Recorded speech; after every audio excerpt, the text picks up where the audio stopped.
मराठा समाजाला सरसकट ओबीसी आरक्षण आणि सगळे सोयरी अंमलबजावणीसह विविध मागण्यांसाठी मनोज जरांगे पाटील यांच्या नेतृत्वाखाली गेल्या अनेक दिवसांपासून आंदोलन सुरू आहे। तर या रॅलीत लाखोच्या संख्येने जनसमुदाय येणार असल्याची माहिती भाजपा नेते सुनील बापू आर्दड यांनी दिली आहे। मराठा समाजासोबत इतर समाजही या रॅलीमध्ये सहभागी होणार असल्याची प्रतिक्रिया देखील त्यांनी दिली आहे। रॅलीत गैरसोय होऊ नये म्हणून दक्षता घेतली जाणार असल्याची प्रतिक्रिया उपविभागीय पोलीस अधिकारी कुलकर्णी यांनी दिली आहे। मनोज जरांगे पाटील यांच्या नेतृत्वाखाली जालन्यात 12 जुलै रोजी छत्रपती संभाजी महाराज चौक ते छत्रपती शिवाजी महाराज पुतळा येथे मराठा आरक्षण जनजागृती शांतता रॅलीचं आयोजन करण्यात आलं। या रॅली मार्गाचा आज विभागीय पोलीस अधिकारी व मराठा समन्वयकांनी पाहणी केली आहे। यावेळी वाहतूक पोलीस कर्मचारी आणि महापालिकेचे कर्मचारी सुद्धा उपस्थित होते। ब्युरो रिपोर्ट या न्यूज जालना।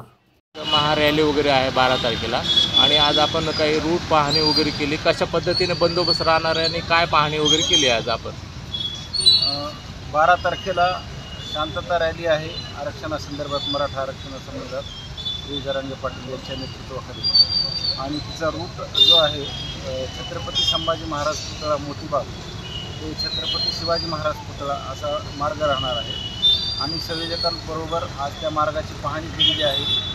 पार्किंगची व्यवस्था कुठे करायची आहे त्याबद्दलही आम्ही नियोजन केलेलं आहे। त्याचबरोबर येणाऱ्या जनतेची गैरसोय होऊ नये अशा दृष्टीने पार्किंग आणि रॅलीची सुरुवात आणि शेवट असं निश्चितच 6 तारखेपासून जरांगे पाटलांनी जनजागृती आणि शांतता रॅलीचं आयोजन मराठवाडाभर या ठिकाणी आम्ही मराठा समाज, सकल मराठा समाज याच्या वतीनं करण्यात आलेलं आहे।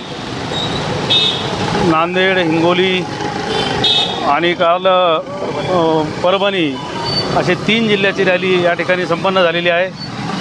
आता 12 तारखेचं जालन्याचं नियोजन करण्यासाठीची आज या ठिकाणी जो रॅलीचा रूट आहे त्यावर यासाठी पाहणी करण्यासाठी म्हणून आम्ही या ठिकाणी आलेलो होतो।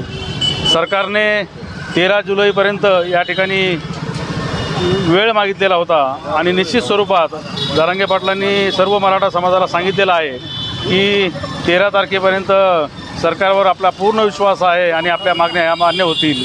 परंतु त्यापूर्वी जनजागृती करून शांतता रॅलीच्या माध्यमातून